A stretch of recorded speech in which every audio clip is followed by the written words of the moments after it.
சிந்தனை வீடு சேர்க்கும் சைவ சித்தாந்தம். அன்பு வணக்கம் நண்பர்களே. இறையருளால் கற்க கசடர அறக்கட்டளையின் முயற்சியில் நம் ஐயா கம்பவாரதி இலங்கை திரு ஜெயராஜ் அவர்கள் அருளும் சைவ சித்தாந்த தொடர் வகுப்புகள். 2ஆம் பாடம் ஞானாசிரியர் உமாபதி சிவம் அருளிய திருவருட்பயன். வகுப்பு 5. எல்லாம் வல்ல இறைவனுடைய திருவடிகளை என்னுடைய மனம் மொழிமைகளால் போற்றி நமது ஞான குருவாகிய மெய்கண்ட தேவருடைய திருவடிகளுக்கு ஓருடைய பணிவார்ந்த வணக்கங்களை பித்து மகிழ்கின்றேன். உண்மை விளக்கத்தோடு தத்துவஞான அறிவை நமக்கு புகட்டிய நவாசகன் கடந்த தேவர் திருவடிகள் இப்போது நாம் கற்றுக்கொண்டிருக்கிற திருவருட்பயன் என்னும் நூலை இயற்றி அருளிய உமாபதி சிவாச்சாரியார் திருவடிகளுக்கும் நாம் அத்தனை பேரும் மனமொழிமைகளால் வணக்கம் செய்ய கடமைப்பட்டிருக்கின்றோம். இந்த 2 நூல்களுக்கும் உரை செய்து நமக்கு வழிகாட்டுகின்ற ஆனந்தராஜன் ஐயா அவர்களுக்கும் திருவருட்பயனுக்கு ஆங்காங்கு நாம் காண இருக்கின்ற சைவ பெரியார் கோபால சுந்தரனார் அவர்கள் திருவடிகளுக்கும் நம்முடைய பணிவார்ந்த வணக்கங்களை சமர்ப்பித்து இன்றைய வகுப்பு நினைக்கிறேன். உண்மை விளக்க பாடல்களை இடையிடையே பார்க்க வேண்டும் என்று சொல்லியிருந்தேன்.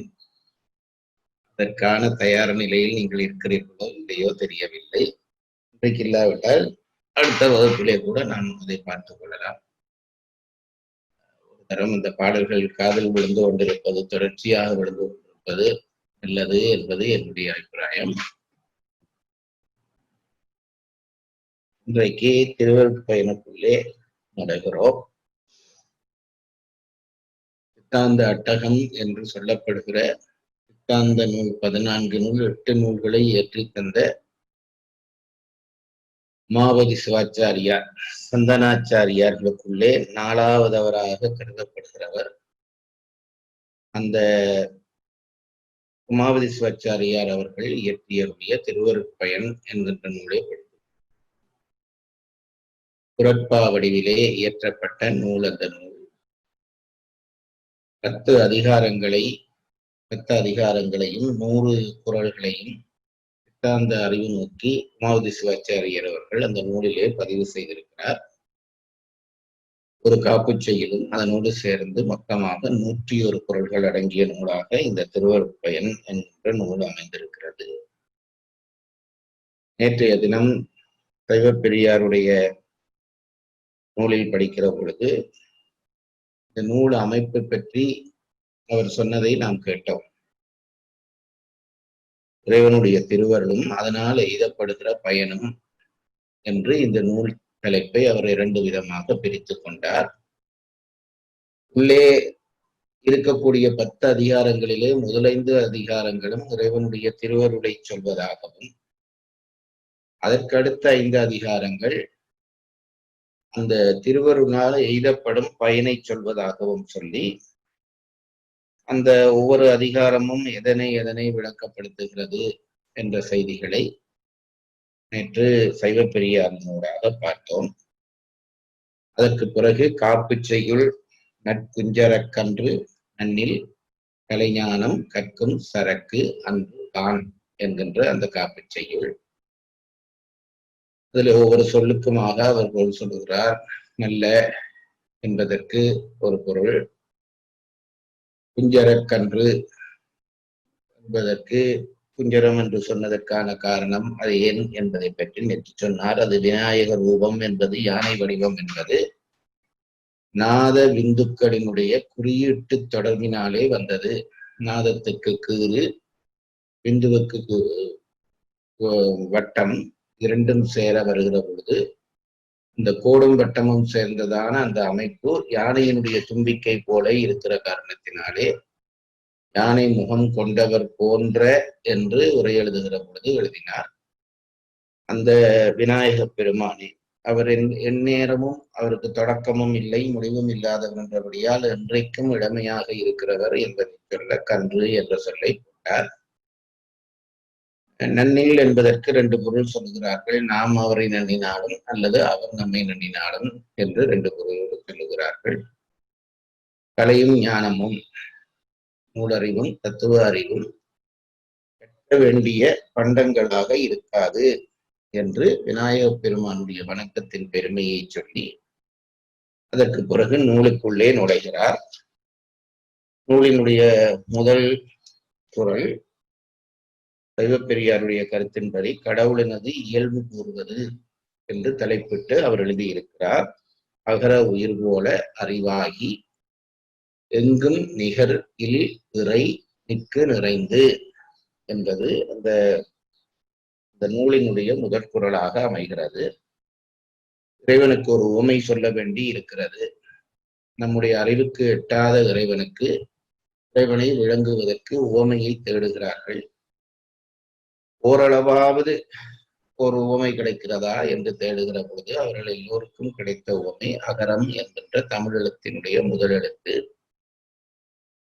அந்த எழுத்து பல வகையாலும் இறைவனுடைய தன்மையை நமக்கு விளங்கப்படுத்தி நிற்கிறபடியால் அந்த அகரம் என்ற எழுத்தையே உவமையாக்கி கொண்டு அகர உயிர் போல் என்று தொடங்குகிறார்.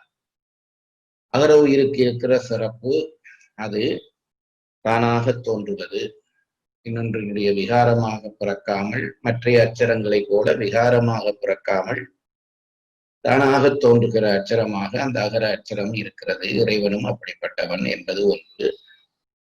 அடுத்தது, இந்த உலகப் பொருளோடு இறைவன் ஒன்றாகவும் வேறாகவும் உடனாகவும் நிற்பான் என்றும் சென்ற நூலிலே படித்திருக்கிறோம். ஒன்றாக நிற்பது, வேறாக நிற்பது, உடனாக நிற்பது. அதிலே உடனாக நிற்பது என்றால் செலுத்தி நிற்பது என்று பொருள். இதற்கும் அகரம் நமக்கு பொருத்தமான உவமையாக வருகிறது. எல்லா எழுத்துக்களுக்குள்ளும் அகரம் கலந்திருக்கிறது. நாங்கள் திருக்குறள் வகுப்பிலேயும் இங்கேயும் தெளிவாக படித்திருக்கிறோம். அகர எழுத்து இல்லாத எழுத்தில்லை. ஏனென்றால் ஆ என்ற ஓசைதான் மற்ற எல்லா அச்சர வடிவங்களாகவும் மாறுகிறது என்ற நுட்பங்களை நாங்கள் படித்திருக்கிறோம்.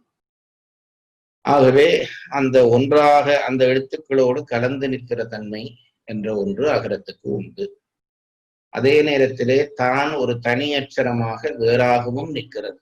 ஆனா என்பது கலந்து மட்டும் இல்லாமல் தான் ஒரு தனி அச்சரமாக வேறாகவும் நிற்கிறது. அகரம் என்ற அந்த ஓசை இல்லாவிட்டால் மற்றைய அச்சரங்கள் இயங்காது. ஆ என்ற ஓசையை வைத்துக் கொண்டுதான் மற்றைய அச்சரங்கள் எல்லாம் இயங்குகின்றன. ஆகவே மற்றைய அச்சரங்களுடன் அகரம் உடனாகவும் நிற்கிறது. ஆகவே உயிர்களோடு இறைவன் ஒன்றாகவும் வேறாகவும் உடனாகவும் நிற்கிறான் என்ற அந்த தன்மையை விளங்கப்படுத்துவதற்கு அகர அச்சரம் அந்த வகையிலும் துணை செய்கிறது என்று எடுத்துக்கொண்டு அந்த அகரத்தை இறைவனை விளங்கப்படுத்துகிற உவமைகளுக்குள் ஓரளவு பொருந்துகிற ஒரு உவமையாக இருக்கிறபடியால் அதையே நம் பெரியவர்கள் எல்லோரும் எடுத்துக்கொண்டு கையாளுகிறார்கள். திருவள்ளுவரும் அதைத்தான் செய்தார். அந்த வகையிலே நம்முடைய உமாபதி சிவாச்சாரியார் அவர்களும் இறைவனது கடவுளினுடைய இயல்பு சொல்வதற்கு அந்த உவமையே எடுக்கிறார். அகர உயிர் போல அறிவாகி எங்கும் நிகர் இல் இறை, நிகரில்லாதவன் ஆகிய எதற்கும் நிகர் இல்லாதவன், எந்த ஒன்றுக்கும் அவனுக்கு ஒப்பு சொல்லுவதற்கு உலகத்திலே வேறொன்றும் இல்லை. அந்த அளவுக்கு அறிவால் நிறைந்தவனாக இருக்கிற, அறிவால் நிறைந்தது நம்முடைய புத்தி அல்ல, அறிவுருவமாக உலகம் பூராகவும் நிறைந்திருக்கிறவனாகிய அந்த இறைவன் எங்கும் நின்று அருள் செய்கிறான் என்ற செய்தியை முதல் குறளிலே படிப்போம். பிறகு இறைவனுடைய இயல்பு சொன்ன பிறகு இறைவனோடு கலந்திருக்கிற சக்தியினுடைய தன்மை சொல்கிறதாக 2வது குறள் அமைகிறது என்று நேற்றைய தினம் படித்தோம். சக்தியினுடைய வேலை என்ன என்று கேட்டால், உயிர்கள் இறைவனை சாரும்படியாக செய்வது சக்தியினுடைய வேலை. இது ஒரே விஷயத்தை வேறு வேறு நூல்கள் வேறு வேறு விதமாக சொல்கின்றன என்பதை மட்டும் நீங்கள் அடிப்படையிலே புரிந்து கொண்டால் சரி. உயிர்கள் இறைவனை சார வேண்டும். ஏன் சார வேண்டும் என்றால், உயிர்களும் இறைவனும் ஒரே இனம் சார்ந்தவர்கள். அது என்ன இனம்? அங்கேயும் ஜாதி உண்டா என்றால், அறிவாகிய இனம். இறை முற்றறிவு பொருள், இரு சிற்றறிவு பொருள். ஆகவே உறவு இருக்கிறது. உறவு இருக்கிறவர்கள் ஒன்று சேர வேண்டும் என்பது நியதி. ஆனால் உயிர் இறையோடு சேராமல் தனித்து நிற்கிறது. அதற்கு காரணம் அதை பற்றி இருக்கிறதாகிய ஆணவம், கண்மம், மாயை என்ற மும்மலங்கள். இந்த மும்மலங்கள் காரணமாக மலவயப்பட்டு தன் சுய அறிவு இழந்து நிற்கிற ஆன்மாவை தன்வயப்படுத்தி இறைவன் தன்னுடைய அந்த விரிந்த அறிவு நிலைக்கு கொண்டு வர வேண்டும். அப்படி கொண்டு வருவதற்கு இறைவன் இயங்கினால் இறைவன் பாரபட்சம் உள்ளவனாக அல்லது அவனுடைய சுயத்தன்மை இழந்து விகாரப்பட்டவனாக மாறிவிடுவான். ஆகவே அவனை அவன் நிலையிலிருந்து இறக்காமல் அதே நேரத்திலே உயிர்களை ஏற்றுவதற்கு யாராவது துணை செய்ய வேண்டும் என்கிற பொழுது நம் பெரியவர்கள் மிக நுட்பமான ஒரு செய்தியை உருவாக்குகிறார்கள். இறையையும் சக்தியையும் பிரிக்கிறார்கள். இறையும் சக்தியும் ஒன்றேதான். இறைவனிடம் பொருந்தி இருக்கிற, நான் விளக்கமாக சொல்வது போல, அந்த பவர், அதுக்குத்தான் சக்தி என்று பெயர். விளக்கத்திற்காக இறை அப்படியே அசையாமல் நிற்க அதனுடைய சக்தி இயங்கும் என்பதை காட்டுவதற்காகத்தான் சக்தியினுடைய வடிவத்தை பிரித்து சொல்கிறார்கள். அப்பொழுது இறைவனுடைய அந்த உயர்நிலையை ஆன்மா அடைய வேண்டுமானால் அதற்கு துணை செய்கிறவள் சக்தி. அந்த சக்திக்கும் இறைக்குமான தொடர்பு என்ன என்று கேட்டால், ஒருவரை ஒருவர் விட்டு பிரியாமல் எப்பொழுதும் ஒன்றாக இருக்கிற தன்மை கொண்டவர்கள். தன்னிலைமை, மண்ணுயிர்கள் சார தரும் சக்தி பின்னமிலான் எங்கள் பிரான் என்கின்றது இரண்டாவது குறள். சக்தியினுடைய தன்மை, அதாவது தன்னிலைமை என்றால் இறைவனுடைய நிலைமையை மண்ணுயிர்கள் சார நிலைத்த உயிர்கள் அடையும்படியாக அருள் செய்கின்ற சக்தியோடு இறைவன் பின்னமின்றி இருக்கிறான் என்கின்ற குறளை நேற்று படித்து, இப்பொழுது முதலாவது குறள் அகர உயிர்கோள் என்ற குறளுக்கு சைவப்பெரியார் எழுதுகிற உரையை பார்ப்போம். அகர உயிர் போல் அறிவாகி எங்கும் நிகரில் இறை நிற்கும் நிறைந்து. பதவுரை. அகர உயிர் போல் ஆ என்னும் ஒலியானது மற்றைய எழுத்துக்களுக்கு முதலாய் அவற்றில் வேறற கலந்திருப்பது போல, நிகரில் இறை ஒப்பற்றவராகிய முதல்வர், எங்கும் நிறைந்து, அதாவது அறிவுள்ளனவும் அறிவில்லாதனவுமாகிய பொருள்கள் எல்லாவற்றிலும் வேறற கலந்து, அறிவாகி அறிவே வடிவமாகி, நிற்கும் தொடக்கமும் முடிவும் இன்றி நிற்பர். அதிலே அகர உயிர் போல் எங்கும் என்பதை வைத்துக் கொண்டுதான் உயிருள்ளவை உயிரற்றவை சித்து தடம் என்கின்ற ரெண்டுக்குள்ளும் இறைவன் கலந்திருக்கிறான். அது எங்கும் என்ற சொல்லுக்காகத்தான் உயிருள்ளவை அறிவுள்ளனவும் அறிவில்லாதனவுமாகிய பொருள் என்று அவர் எழுதுகிறார். எல்லாவற்றிலும் இறைவன் கலந்து அறிவுரூபமாக கலந்து நிற்பான் என்று இதற்கு விளக்கம் அவர் எழுதுகிறார். குறை குறிப்புக்குள்ளே போவோம். இதிலே இந்த அகரம் என்பதை திருவள்ளுவர் விளங்கப்படுத்தியது என்பது நமக்கு எவ்வளவு துணை செய்கிறது. இந்த வகுப்பிலே இல்லாதவர்களுக்கு அது ஒரு இழப்பு. அதை நீங்கள் திருக்குறள் வகுப்பிலே உள்ளே போய் பார்க்கலாம். இந்த ஆனா என்ற எழுத்தினுடைய அதிநுட்பத்தை வைத்துக் கொண்டுதான் இவர்கள் அந்த செய்தியெல்லாம் சொல்லுகிறார்கள். அதை புரிந்து கொள்ள வேண்டும். உரை குறிப்பு. அகர உயிரிலுள்ள அங்காப்போசையின்றி ஏனைய எழுத்துக்கள் தோற்றமாட்டா. அக்கரங்கள் இன்றாம் அகர உயிரின்றேல். சிவஞான போதம் சூத்திரம் 2 அத்தியாயம் 1. இந்த இடத்துக்கு மேற்கோள் காட்டுகிறார். அதாவது அகர உயிரில் உள்ள அங்காப்போசை, அங்காப்போசை என்றால் வாய் திறக்க பிறப்பதான ஓசை. அந்த சவுண்டிலே இருந்துதான் மிச்ச எல்லா அச்சரங்களையும் நாங்கள் உருவாக்குகிறோம். அதுல ரொம்ப நுட்பமாக நாம் கவனிக்க வேண்டியது எழுத்தெல்லாம் என்றார் திருவள்ளுவர். எழுத்தெல்லாம் என்றால் தமிழ் எழுத்துக்கள் மட்டுமல்ல, வாய் திறக்காமல் உலகத்திலே ஒரு எழுத்தும் வராது. ஆகவே வாய் திறக்க வருகிற அந்த ஓசையாகிய அச்சரம் என்பது எல்லா எழுத்துக்கும் மூலமாக இருப்பது என்பதை நாம் விளங்கிக் கொள்ள வேண்டும். அதை அடிப்படையாக வைத்துக் கொண்டுதான் சொல்லுகிறார், அகர உயிரில் உள்ள அங்காப்போசையின்றி ஏனைய எழுத்துக்கள் தோற்றமாட்டா. வாய் திறக்காத பட்சத்திலே அச்சரங்கள் பிறக்கிற வாய்ப்பில்லை. ஆகவே ஆ என்ற ஓசை இருந்தால்தான் ஏனைய ஓசைகள் பிறக்கும். அதுபோல ஆண்டவனுடைய தன்மை இல்லாவிட்டால் மற்ற உயிர்கள் தோற்றமாட்டா என்பதை சொல்லுகிறார். மேற்கோள் 2. அகர முதல எழுத்தெல்லாம் ஆதி பகவன் முதற்றே உலகு. திருக்குறள் 1:1. மேற்கோள் 3. அக்கரங்கள் தோறும் சென்றிடும் அகரம் போல நின்றனன் சிவனும் சேர்ந்து. சித்தியார் 2:2. இதையெல்லாம் இந்த அகரம் என்ற ஆனா என்ற அச்சரம் மற்ற எழுத்துக்கு முதலாக நிற்பதற்காக சொல்லுகிற மேற்கோள். ஒன்று சிவஞான போதத்திலிருந்தும் திருக்குறளிலிருந்தும் சிவஞான சித்தியிலிருந்தும் காட்டியிருக்கிறார். மேற்கோள் அளவிலே அதை நாம் காதிலே விழுத்தி வைப்போம். பிறகு அந்த நூல்களுக்குள்ளே போற பொழுது அதற்கான விரிவை காணலாம். அதுபோல முதல்வன் இன்றி ஆன்மாக்கள் இயங்க மாட்டா. அதுபோல முதல்வன் இன்றி ஆன்மாக்கள் இயங்க மாட்டா. அதற்கு உலகமும் தோன்ற மாட்டாது. அன்றியும் அங்காப்போசை ஏனைய எழுத்தோசைகளில் வேறற நிற்பது போல முதல்வன் ஆன்மாக்களில் வேறற நிற்பன். நாங்கள் முன்ன பேசினதுதான். அகரம் என்கின்ற ஓசை தனித்தும் நிற்கிறது, மற்ற எழுத்துக்களுடன் பிரிவில்லாமலும் நிற்கிறது. அது இறைவனுடைய தன்மையை விளங்கப்படுத்துகிறது என்கிறார். அகர உயிர் கடவுளின் தன்மையை ஒருவாறு விளக்குவதன்றி முற்றாக விளக்காமையானும் அவர் முக்கியம். ஏனென்றால் இதை ஏன் இந்த வரி எழுதுகிறார் என்றால் நிகரில் இறை என்று பின்னுக்கு வரப்போகிறது.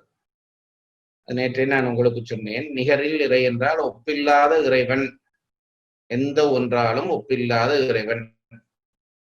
அப்போ அகரத்தை உவமை சொல்லிவிட்டு ஒப்பில்லாத என்று சொல்வது பொருந்துமா என்று ஒரு கேள்வி பிறக்கும். ஏற்கனவே ஒரு உவமை சொல்லிவிட்டால் ஒப்பு இருக்கிறது என்றுதானே ஆகிறது. பிறகு ஒப்பில்லை என்று எப்படி சொல்லலாம் என்பதை மனதிலே வைத்துக் கொண்டு இந்த வரிகளை எழுதுகிறார். அதை படியுங்கள். அகர உயிர் கடவுளின் தன்மையை ஒருவாறு விளக்குவதன்றி முற்றாக விளக்காமையானும் அவர் பசு பாச பொருள்களால் அளவிடப்படாதவர் ஆதலாலும் நிகரில் என்றார். பசுப்பொருளாலோ பாசப்பொருளாலோ இறைவனை விளக்க முடியாது. ஆகவே நிகரில் என்று அந்த உவமை சொன்னதை வைத்துக் கொண்டு இந்த விளக்கத்தை எழுதுகிறார். ஒருவாறுதான் இந்த உவமை விளங்கப்படுத்தும் என்கிறார். கடவுள் அறிவாதலால் அவர் விசுத்த தேகத்தினர், இயற்கை அறிவினர், எல்லாம் அறிபவர், அஞ்ஞானத்தை தருவனவாகிய அஞ்ஞானத்தை தருவனவாகிய மலங்கள் இயல்பாகவே இல்லாதவர் என்பனவும் இறை என்பதனால் சுதந்திரர், அனந்த சக்தி உடையவர், பரிபூரணர், இறைமைக்கு காரணமாகிய பேரருள் உடையவர் என்பனவும் பெறப்பட்டன. நம்முடைய சைவாகமங்கள் இறைவனுக்கு எண் குணங்களை சொல்கின்றன. திருக்குறளையும் படித்த எண் குணத்தான் என்று வருகிற பொழுது பரிமேலழகர் சைவாகமங்கள் சொல்கின்றன என்றே எழுதுகிறார். இறைவனுக்கு 8 குணங்கள். இந்த இடமெல்லாம் நாம் தத்துவார்த்தமாக விளங்க வேண்டிய விஷயங்கள். நீங்கள் எல்லாம் இப்ப ரொம்ப தரத்திலே நிற்கிறபடியால் அதை சொல்லுகிறேன். குணம் என்று ஒன்று இருந்தால் குணி என்று ஒன்று இருக்கும். நான் முன்பமே உங்களுக்கு சொல்லியிருக்கிறேன். குணங்களினுடைய தொகுப்புத்தான் குணி.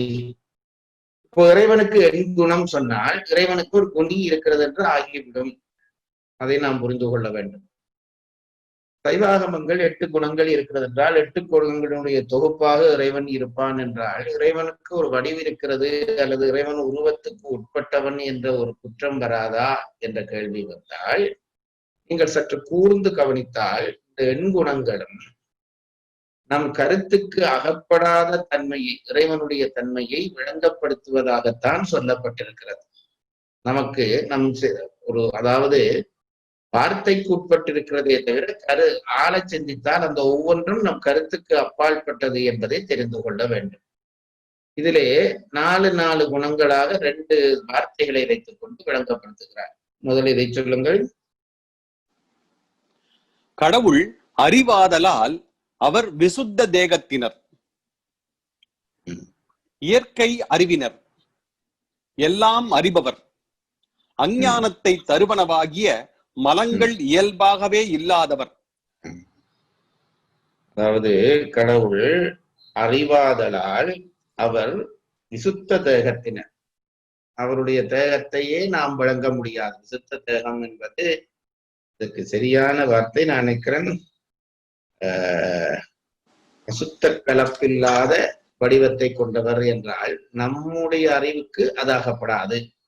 நமக்கு தெரிந்த தேகங்கள் எல்லாம் அசுத்த கலப்புள்ள தேகங்கள். இறைவன் விசுத்த தேகத்தினர் என்கிறார். அந்த சொல்லை திருப்பி ஒரு தடவை நீங்கள் முடிந்தால் பிறகு பாருங்கள். அது ஒன்று. 2வது, இயற்கை அறிவினர் என்கிறார். எங்களுடைய அறிவு எல்லாம் செயற்கை அறிவு. செயற்கை அறிவு என்றால் அது வந்து சேர்ந்தது.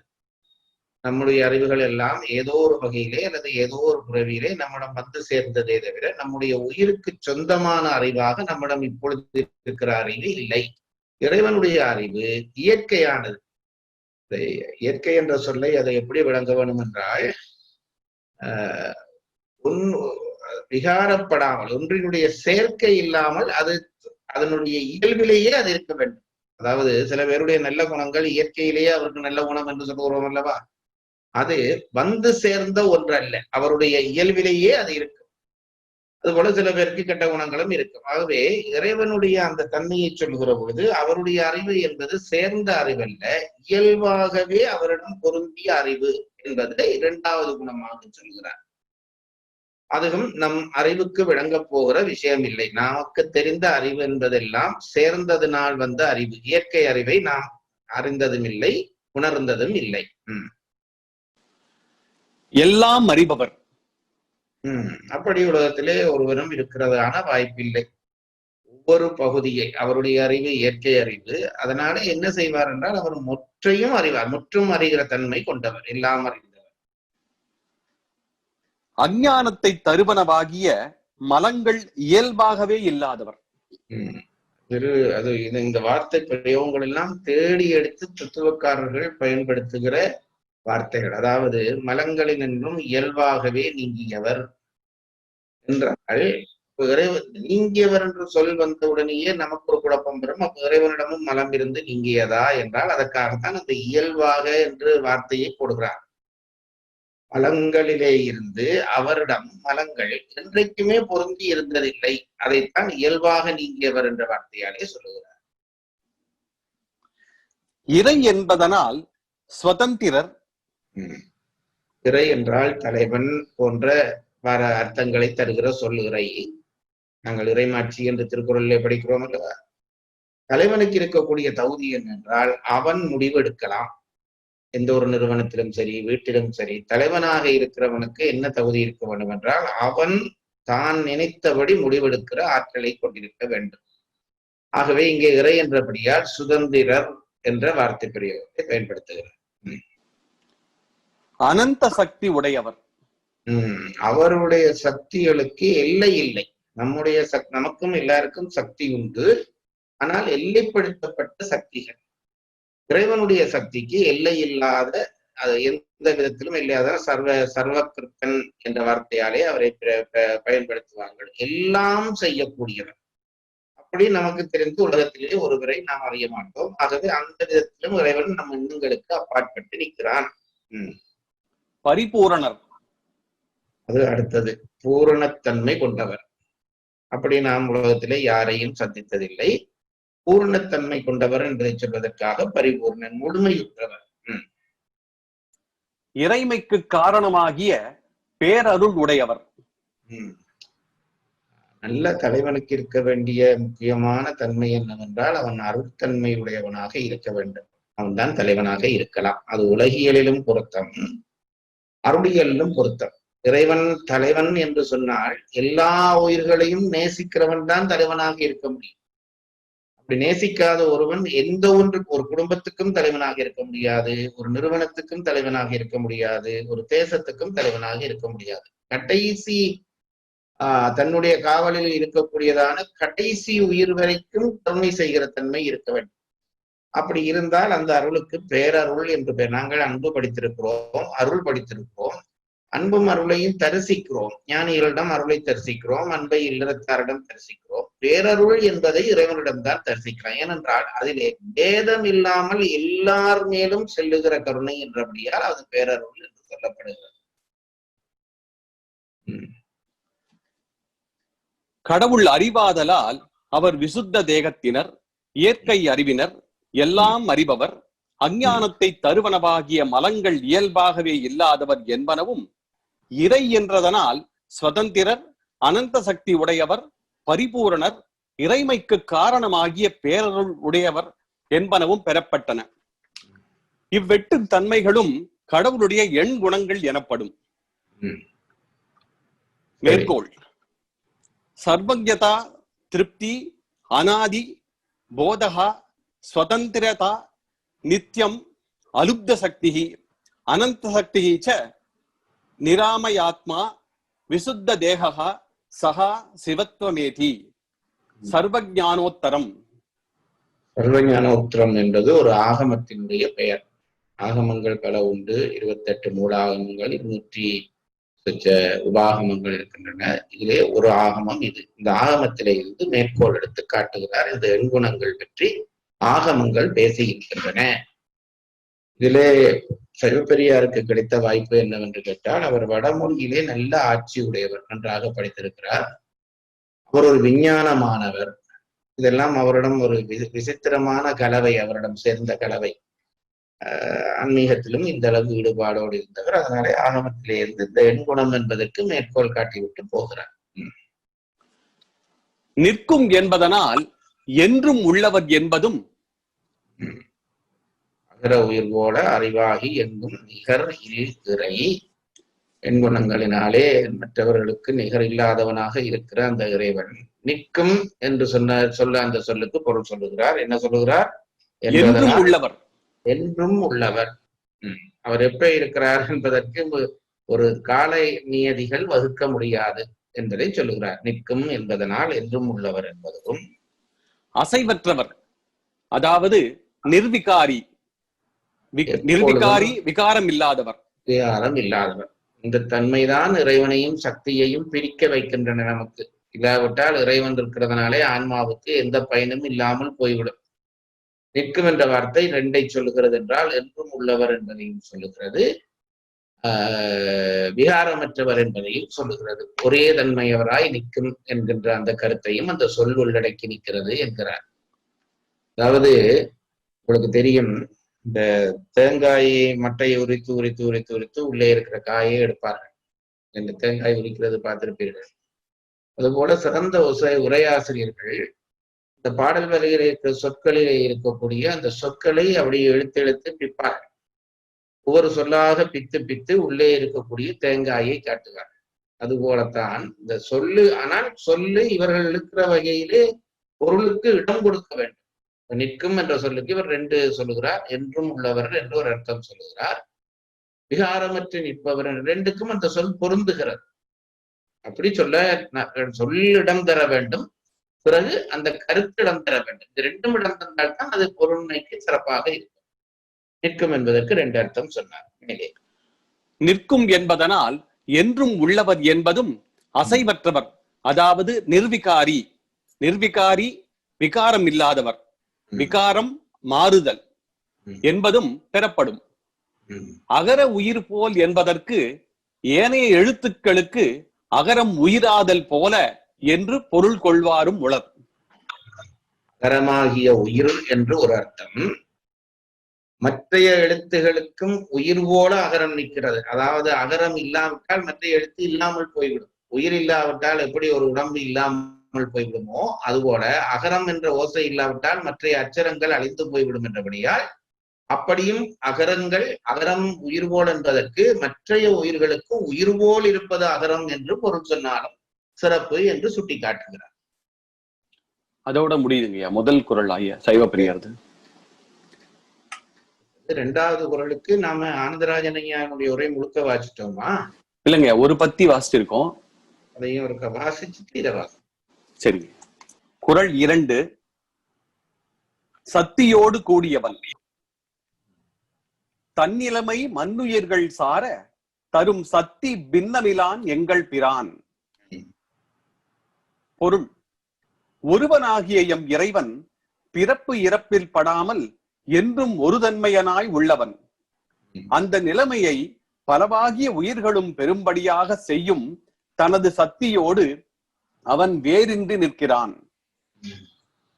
சொற்பொருள்: எங்கள் பிரான் எம் இறைவன் தன்னிலைமை பிறப்பு இறப்புகள் இன்றி என்றும் ஒரு தன்மையனாய் இருக்கின்ற தனக்குள்ள அந்த நிலைமையை மண் உயிர்கள் தன்னைப் போல நிலை பெற்றனவாகிய எல்லா உயிர்களும் சார அடையும்படியாக தரும் உதவி செய்கின்ற சக்தி தனது சக்தியோடு பின்னமிலான் வேற்றுமையின்றி நிற்கின்றான்.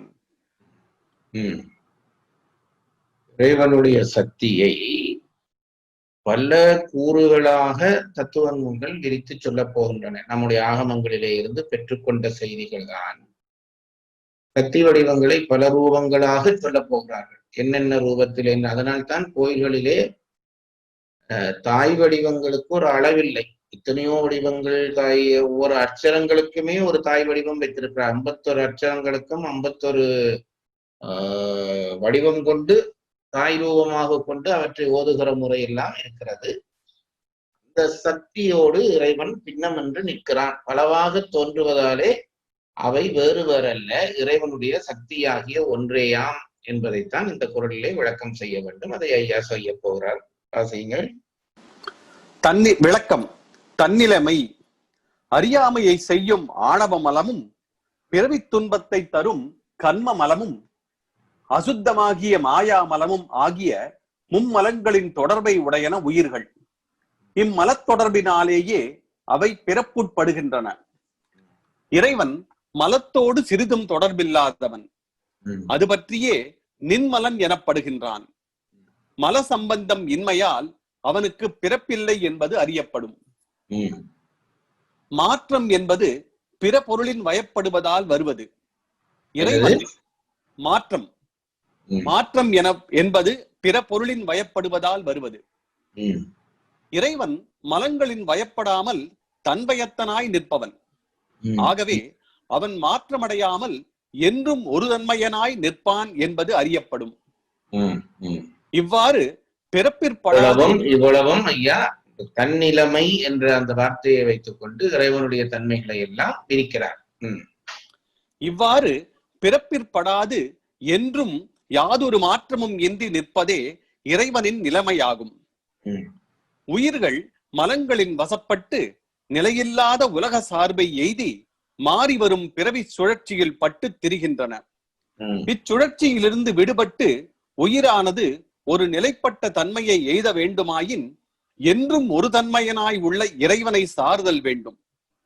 மலசார்பை விட்டு இறைவனை சார்ந்தால் அவ்விறைவனது தன்மையை உயிர்களும் பெறலாம். அவ்வாறு தன்னிலைமையை மண்ணுயிர்கள் அடையும்படி செய்வது இறைவனது சக்தியே ஆகும். சக்தி என்பது யாது? இதுல ஒன்று சொல்லுகிறேன். ஒரு பக்கம் இருள் கிடக்கிறது, இன்னொரு பக்கம் ஒளி இருக்கிறது. ஒளியை ஒரு காலமும் இருள் சேர முடியாது, இருளை ஒரு காலமும் ஒளி சேர முடியாது. எப்பொழுது ஒளி சேரலாம் என்று வந்தால் இருள் இல்லாமல் போய்விடும். இருள் ஒளியை சேரலாம் என்று வந்தால் இருள் இல்லாமல் போய்விடும். ஆகவே ஒரு காலத்தும் ஒளி இருளையோ இருள் ஒளியையோ அறியவே முடியாது. இது நமக்கு விளங்குகிறது. இந்த ரெண்டுக்கும் இடைப்பட்டு நிற்கிறவன் தான் பசு என்று சொல்லப்படுகிற ஆன்மா. அவனுக்கு இந்த ரெண்டையும் உள்வாங்குகிற சக்தி இருக்கிறது. ஒளியை சார்ந்தானால் ஒளி வடிவாகி விடுவான், இருளை சார்ந்தானால் இருள வடிவாகி விடுவான். இதுதான் இந்த 3 பொருளுக்கும் உள்ள வித்தியாசம். மலத்தொடர்பினாலே, ஆணவம் என்கின்ற அந்த மலத்தொடர்பினாலே இருளை சார்ந்து விடுகிறது உயிர். ஆகவே இருள் வடிவாக நிற்கிறது. அந்த இருள் வடிவாக இருக்கிற உயிரை அது அது இருளோடு கலந்ததால் இருள் வடிவுற்றது. அதை நன்றாக விளங்கிக் கொள்ள வேண்டும். இருளுக்கு இருள் என்ற ஒன்று உண்டு, அது எப்பொழுதும் இருள்தான். இருளோடு கலந்ததென்ற ஒன்று உண்டு, அது கலந்ததனால் இருள் பெற்றதே தவிர அது இருள் வடிவானது அல்ல.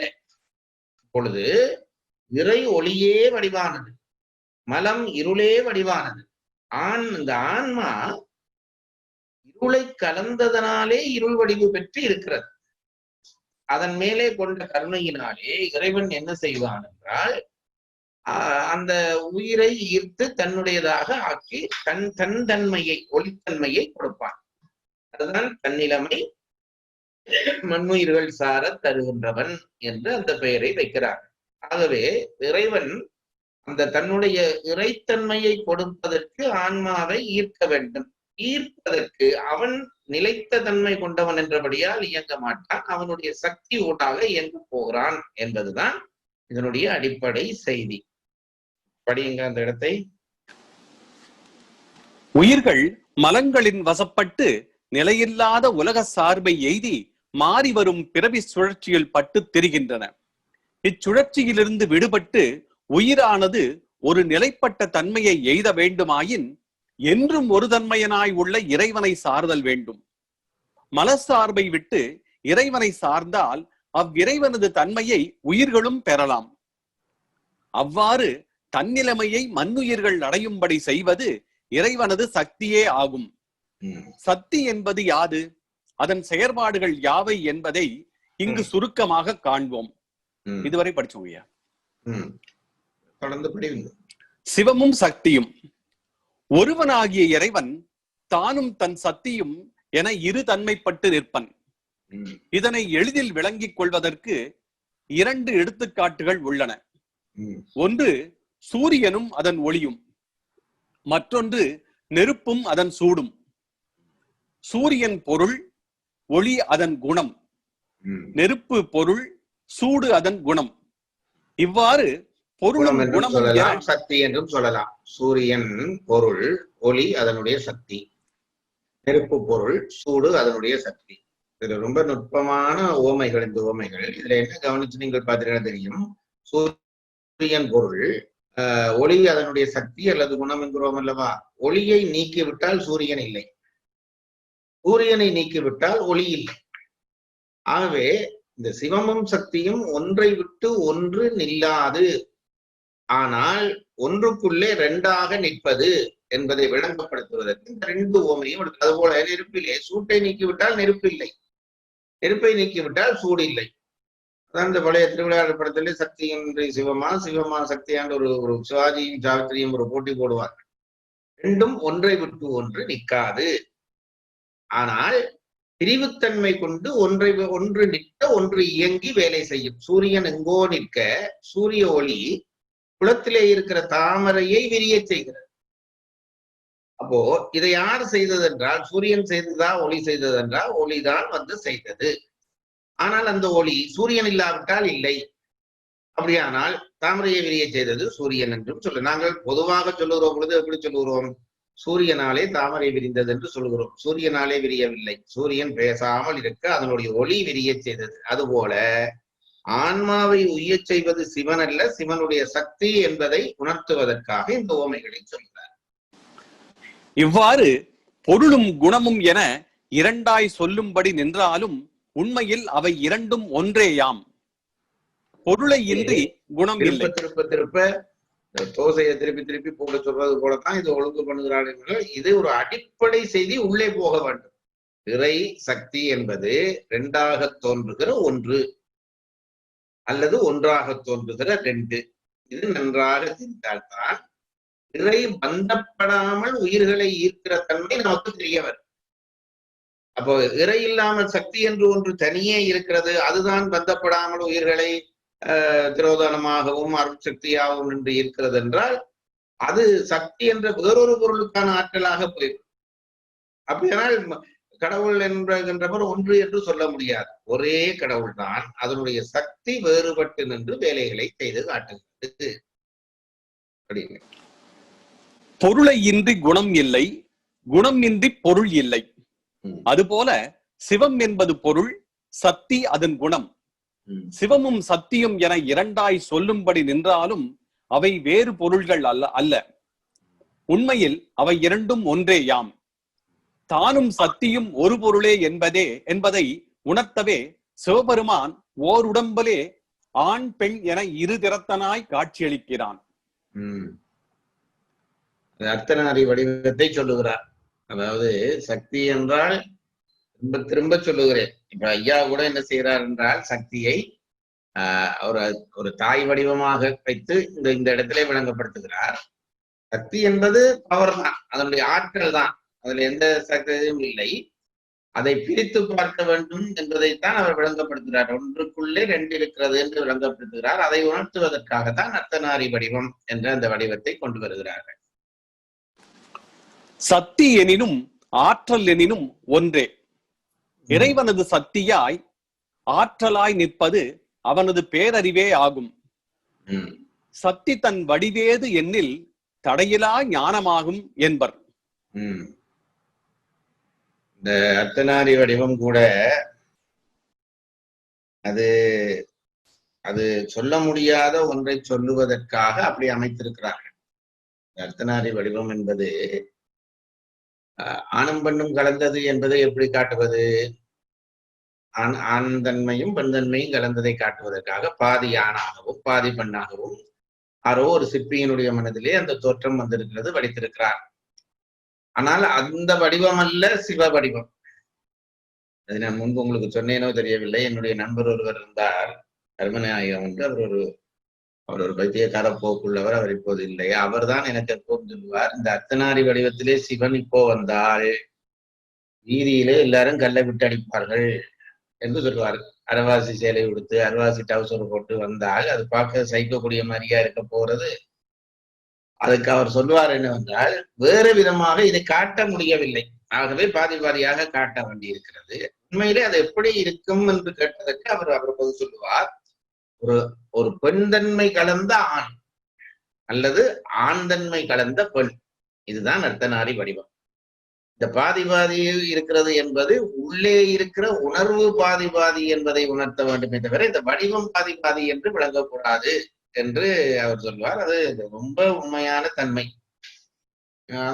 அந்த சிவத்தினுடைய தன்மை சக்தியிலே பாதி வெளிப்பட்டு நிற்கிறதை காட்டுவதற்காக கொண்டு வந்த வடிவம். சக்தி தன் வடிவேது எண்ணில் தடையிலா ஞானமாகும் என்பர். சிவத்தினது சக்தி பிரிதொன்றால் தடுக்கப்படுதல். அந்த தொடரை கவனிச்சீங்களா? சக்தியினது வடிவென்றால் ஞானம்தான் அந்த வடிவம். சிவத்தினது சக்தி பிரிதொன்றால் தடுக்கப்படுதல் இல்லாத பேரறிவே என கூறியிருத்தலை காணலாம்.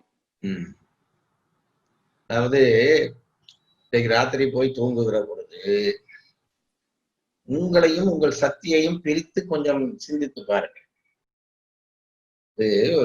இதை ஏன் இப்ப நாங்கள் கிட்டத்தட்ட ஒரு 3/4 மணி நேரமா ஒரு செய்தியே போட்டு பிசைகிறோம். இந்த பரோட்டாவுமா பிசைகிற மாதிரி பிசைகிறதும் பிசுக்கிறதுமாக கிட்டத்தட்ட ஒரே செய்தி.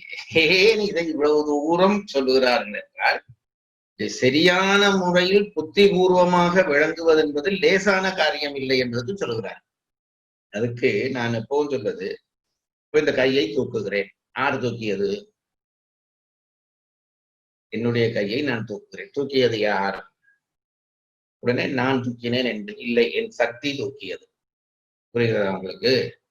இப்ப நான் பேசுகிறேன், நான் வகுப்பு நடத்துகிறேன் என்றால் எது நடத்துகிறது என்றால் நான் நடத்துகிறேன் என்றால் இல்லை, என் சக்தி நடத்துகிறது. அந்த சக்தி எங்கே தங்கி இருக்கிறது? என்னில் தங்கி இருக்கிறது. அப்போ நானும் சக்தியும் ஒன்றா என்றால் ஒன்றும் தான், வேறு வேறா என்றால் வேறு தான். இதுதான் இந்த தத்துவ குழப்பங்கள் என்பது. இது சரியான இடத்திலே போய் ஸ்திரப்பட வேண்டும். அப்பதான் மேலே கட்டடம் கட்டலாம்.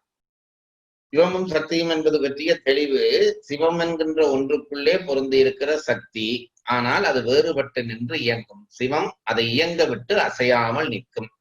இந்த செய்திக்காகத்தான் இவ்வளவு தூரம் அவர்களும் போராடுகிறார்கள், நானும் போராடுகிறேன்.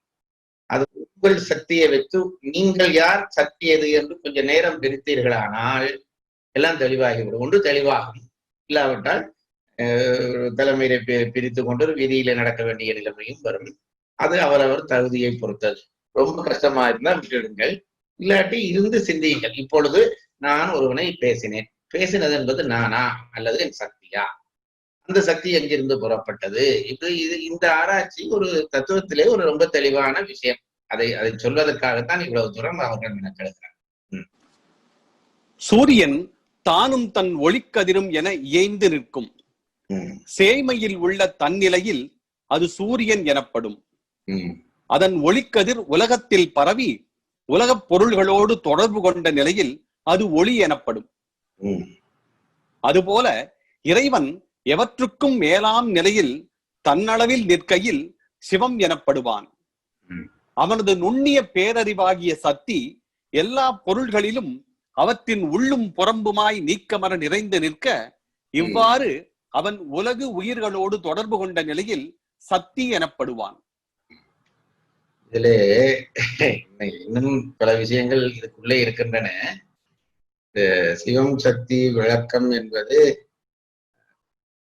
மிக நுட்பமான செய்தி. ஏதோ நினைத்தேன் மனதிற்கு, நீங்க வாசிங்க, நான் சொல்றேன். சூரியன் தானும் தன் ஒளிக்கதிரும் என இயைந்து நிற்கும். சேய்மையில் உள்ள தன்னிலையில் அது சூரியன் எனப்படும். அதன் ஒளிக்கதிர் உலகத்தில் பரவி உலகப் பொருள்களோடு தொடர்பு கொண்ட நிலையில் அது ஒளி எனப்படும். அதுபோல இறைவன் எவற்றுக்கும் மேலாம் நிலையில் தன்னளவில் நிற்கையில் சிவம் எனப்படுவான். அவனது நுண்ணிய பேரறிவாகிய சக்தி எல்லா பொருள்களிலும் அவற்றின் உள்ளும் புறம்புமாய் நீக்கமர நிறைந்து நிற்க, இவ்வாறு அவன் உலகு உயிர்களோடு தொடர்பு கொண்ட நிலையில் சக்தி எனப்படுவான்.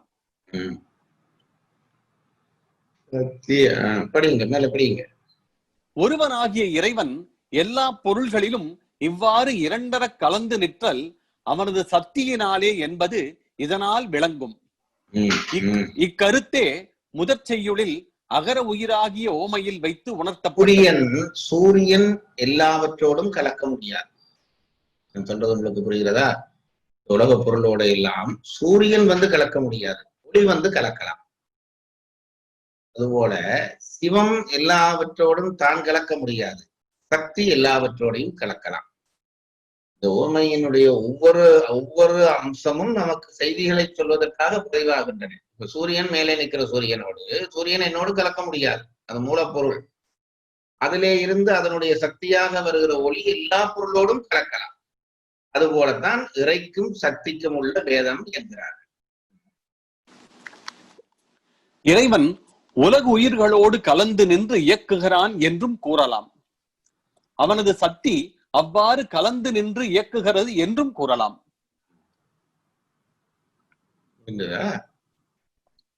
இல்லைங்க, இன்னொரு இரண்டிற்கும் கருத்து ஒன்றுதான். ஓர் ஓவியர் இந்த ஓவியத்தை எழுதினார் என்று கூறுவதற்கு பதிலாக அவரது கை இந்த ஓவியத்தை உருவாக்கியது என்று கூறலாம் தானே. ஓவியரும் அவரது கையும் போல இறைவனும் அவனது சக்தியும் என்று ஒரு வகையில் கொள்ளலாம். நங்கையினால் நாம் அனைத்தையும் செய்கிறோம், அதுபோல நங்கையினால் இறைவன் அனைத்தையும் செய்கிறான். ஒரு சொல் விளையாட்டு பண்ணி காட்டுகிறார். நம் கையினால் நாம் அனைத்தையும் செய்கிறோம், இறைவன் நங்கையினால், நங்கை என்பது சக்தி, சக்தியினால் எல்லா காரியத்தையும் செய்கிறான் என்பதை சொல்வதற்காக அவர் ஒரு சொல்லிலே ஒரு விளையாட்டு பண்ணி காட்டுகிறார். நம் கையினால், அது புரியுங்க. நங்கையினால் நாம் அனைத்தையும் செய்கிறோம், அதுபோல நங்கையினால் இறைவன் அனைத்தையும் செய்கிறான். முதலில் உள்ள நங்கை நம் கை என பிரிந்து பொருள் தரும். அடுத்து வரும் நங்கை பெண் என பொருள்பட்டு இறைவனது சக்தியை குறிக்கும். சிவனே செயலை செய்பவனாக சக்தி அவனுக்கு துணையாதல் பற்றி சக்தியை அவனுக்கு துணைவியாக வைத்து போற்றும் நிலை உண்டாயிற்று. சிவனே தலைமை பொருள் என்பதும் சக்தி அவன் வழிபட்டு நிற்பது என்பதும் இதனால் இதனால் அறியப்படும். எத்திரம் நின்றான் ஈசன் அத்திரம் அவளும் நிற்பள். இறைவன் சிவமும் சத்தியுமாய் நிற்றலை விளக்குவதற்கு நெருப்பும் அதன் சூடும் என்ற மற்றொரு ஓமையை முன்னே குறிப்பிட்டோம். உணவுப் பொருள்களை சுவையாக உண்பதற்கு ஏற்ற வகையில் பக்குவப்படுத்துதலை பாகம் செய்தல் என்பர். பாகத் தொழிலில் வறுத்தல், பொரித்தல், அவித்தல் முதலிய பல வகை செயல்கள் உண்டு. பல வகைப்பட்ட இச்செயல்களை எல்லாம் நெருப்பினது சூடு ஒன்றே செய்கிறது. பிரயோகத்தில் இல்லாத ஆனால் நமக்கு தெரிந்த ஒரு சொல் பாகம். பாகம் என்றால் சமையல். பாகம் செய்வது என்றால் சமையல் செய்வது. அந்த வார்த்தை பிரயோகம் நாங்கள் சாதாரண நடைமுறையில் இல்லாமல் போய்விட்டாலும் அந்த பாகம் என்பதை நாம் அந்த சமையல் என்ற அந்த வார்த்தையோடு பொருத்தி பார்க்க வேண்டும். சொல்லுங்கள். அதாவது நலபாகம், பீமபாகம் என்று சொன்னதெல்லாம் நலன் சமைத்த சமையல், பீமன் சமைத்த சமையல் என்ற அர்த்தம். சமையலிலும் ஆம்பளைகள் தான் கட்டித்தரவா இருந்திருக்கிறார்கள் என்பதற்கு நலபாகம், பீமபாகம். அதாவது பெண்களுக்கு வீட்டுக்கு சமைக்க முடியுமே தவிர ஊருக்கு சமைக்க பெண்களாலே முடியாது. அதெல்லாம் ஆண்கள் தான் பார்த்திருக்கிறார்கள் என்று நமக்கு இலக்கியங்கள்ல இருந்து தெரிகிறது. இப்பவும் அப்படித்தான். பெரிய 5 ஸ்டார் ஹோட்டல் வெளியே பெரிய இந்த ஷெஃபா இருக்கிறவர்கள் எல்லாரும் பெரும் ஆம்பளைகளா தான் இருக்கிறார்கள். ஆகவே ஆண்களுக்கு சமையல் வராது என்று பெண்கள் நினைத்து விடக்கூடாது என்பதற்காக சொல்லுவேன். உணவுப் பொருள்களை சுவையாக உண்பதற்கு ஏற்ற வகையில் பக்குவப்படுத்துதலை பாகம் செய்தல் என்பர். பாகத் தொழிலில் வறுத்தல், பொரித்தல், அவித்தல் முதலிய பல வகை செயல்கள் உண்டு. பல வகைப்பட்ட இச்செயல்களை எல்லாம் நெருப்பினது சூடு ஒன்றே செய்கிறது. அதுபோல இறைவனது சக்தி ஒன்றே படைத்தல், காத்தல், அழித்தல் முதலிய பல செயல்களை செய்கிறது. இறைவனது சக்தி ஒன்றே ஆயினும் அதனால் நிகழ்த்தப்படும் செயல்கள் பலவாதல் பற்றி பல சக்திகளாக சொல்லப்படும். உயிர்களின் அறிவை மும்மலங்களின் வழியே செலுத்தி அவ்வுயிர்கள் இறைவனை நோக்காது உலகத்தையே நோக்கி நிற்கும்படி செய்யும் சக்தி திரோதான சக்தி எனப்படும். இப்பெயர் அது செய்யும் மறைத்தல் தொழில் பற்றி வந்ததாகும்.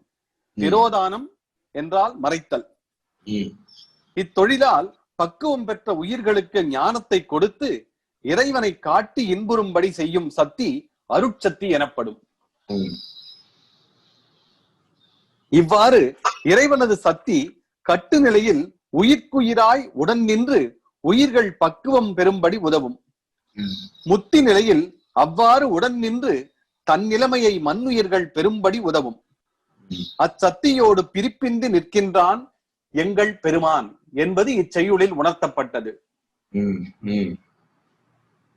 இதோட முடியுதுங்க இந்த பாட்டோட. அதாவது தன்னிலைமை மண்ணுயிர்கள் சார தரும் சக்தி பின்னமிலான் எங்கள் பிரான் என்பதிலே இறைவனுடைய சக்தி தொழிற்பாட்டை தெளிவாக சொல்லுகிறார். எப்படி உயிர்கள் இறைத்தன்மையை அடைய அவனுடைய சக்தி துணை செய்கிறது என்று சொல்லிவிட்டு இறையையும் சக்தியையும் தனித்தனி பார்க்கிற அந்த ஆற்றலை விளங்கப்படுத்தி இருக்கிறார். சூரியனிலே ஒளி போல இறைவனிலே சக்தி. ஒளி இல்லாவிட்டால் சூரியன் இல்லை, சக்தி இல்லாவிட்டால் சிவம் இல்லை. அதுபோல சூரியன் இல்லாவிட்டால் ஒளி இல்லை, அதுபோல சிவம் இல்லாவிட்டால் சக்தி இல்லை. இது நம்முடைய சமயத்தினுடைய அடிப்படை உண்மை. இந்த சூரியனுடைய ஒளிதான் சக்தி என்பதிலே இருந்து இன்னும் விரிவுக்கு போகிறார்கள். சூரியனுடைய ஒளியிலே இருந்து வந்த சக்தி போல இறைவனிலே இருந்து வருகிறது நாம் சொல்லுகிற சக்தி என்று சொல்லுகிறோம். அவர்கள் என்ன சொல்வார்கள் என்றால், சூரியனிலிருந்து வருகிற ஒளியை சக்தி என்கிறோமே, இந்த ஒளி என்கின்றது ஒன்றா? ஒளி என்பது ஒன்றுதான், ஆனால் ஒளியினுடைய தன்மை வேறுபடும் என்கிறார். அதை எப்படி சொல்வது? இப்ப பாருங்கள், சூரியன் வராவிட்டால் தாமரையோ பூவோ விரிய மாட்டாது. அந்த இடத்திலே சூரியன் ஒரு மென்பொருளை காரியப்படுத்துகிறது. இதுபோல இதே சூரிய ஒளி நாம் ஊறுகாய் காய விட்டால் அதை காய பண்ணி வரட்டி தருகிறது. அங்கே மெல்லிய பூவை விரியப்படுகிறது, இங்கே காய வைக்கிறது. இப்படி 1000 வடிவ வேறுபாடுகளை இந்த ஒளியாலே நிகர வடிவ வேறுபாடுகளை இந்த உலகத்திலே நாம் காண முடியும். ஒரே ஒளிதான் ஒன்றை காய பண்ணும், ஒன்றை மலர பண்ணும், இன்னொன்றை எரிய பண்ணும். இப்படி பல வகையான செயல்களை ஒரே ஒளி செய்கின்றது. அதுபோல இறைவனுடைய சக்தியும் பல காரியங்களை செய்கிறபடியால் சக்தி வடிவங்களை பல வடிவங்களாக சொல்கிறார்கள் என்ற செய்தியை நமக்கு இங்கே பதிவு செய்கிறார். நாளைய தினம் வகுப்பு இருக்காது.